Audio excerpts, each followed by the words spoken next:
शुभेंदु सरकार ने दावा किया है कि पिछली सरकारों के द्वारा मुस्लिम समुदायों को ओबीसी लिस्ट में शामिल करना कानूनी रूप से कमजोर और वोट बैंक की राजनीति से प्रेरित था। सरकार ने कलकत्ता हाई कोर्ट की उन टिप्पणियों का भी हवाला दिया जिनमें कई मुस्लिम समूहों को ओबीसी सूची में शामिल करने को असंवैधानिक बताया गया था। शुभेंदु अधिकारी नॉन स्टॉप बड़े फैसले ले रहे हैं। संवेदनशील इलाके सिलीगुड़ी कॉरिडोर यानी कि चिकन नेक को केंद्र सरकार को सौंपने का भी फैसला लिया गया है। हम इस खबर पर आए उससे पहले बात चूंकि ओबीसी कोटे की होनी चाहिए वो इंपॉर्टेंट है।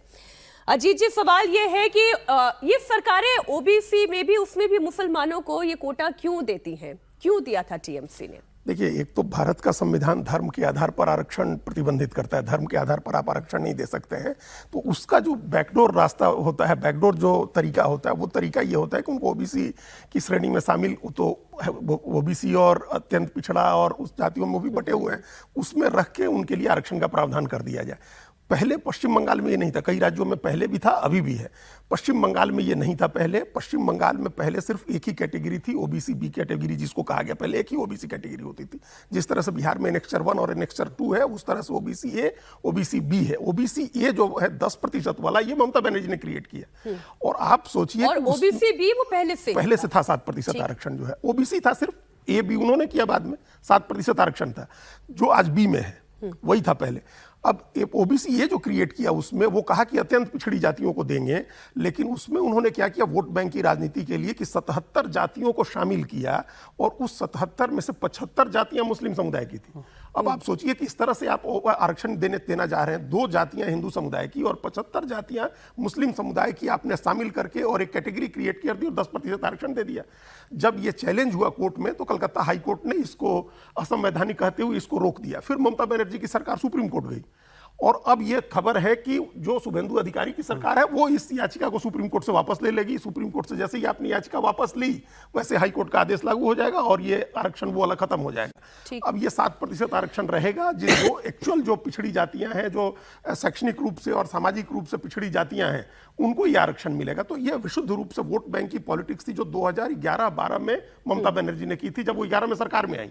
उसके पहले नहीं था। ये कम्युनिस्ट पार्टियां भी ऐसा नहीं है कि वो कमिटेड नहीं थी मुसलमानों के प्रति या दूसरी जातियों के प्रति, लेकिन उन्होंने ये वोट बैंक की राजनीति नहीं की थी, ये ममता बनर्जी ने की 11-12 में।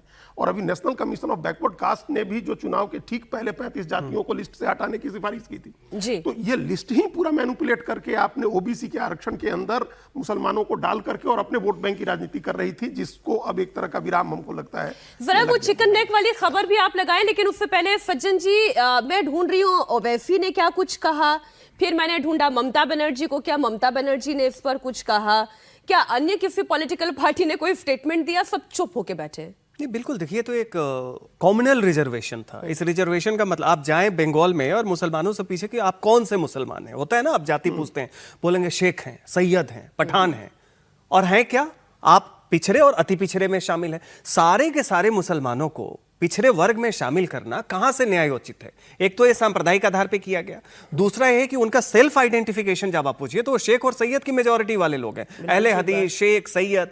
और जब आप उनको शामिल कर रहे हैं, तो जैसा अजीत जी ने बताया कि हाई कोर्ट में और सुप्रीम कोर्ट में भी, और चुनाव से पहले भी ये मुद्दा था, और बहुत सारे लोग कह रहे थे कि इस बार मुस्लिम पार्टियों को फायदा होगा, मुस्लिम लोग टीएमसी से नाराज हैं क्योंकि ये रिजर्वेशन जो है कोर्ट ने उस पर रोक लगा दिया है। इससे क्या हो रहा था कि जो सही में पिछड़े थे पहले से, जो आगरी हैं, महिष्य हैं, जो पिछड़ी जातियां वहां की हैं, उनका हक सीधे तौर पे एक कॉम्युनल बेसिस पे मुस्लिम लोगों के द्वारा लिया जा रहा था, जो डिजर्व नहीं करते थे।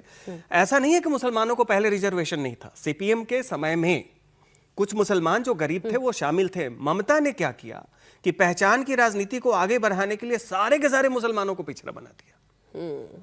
तो इस चालाकी है ये वोट बैंक की चालाकी थी, और इस पर अब सरकार ने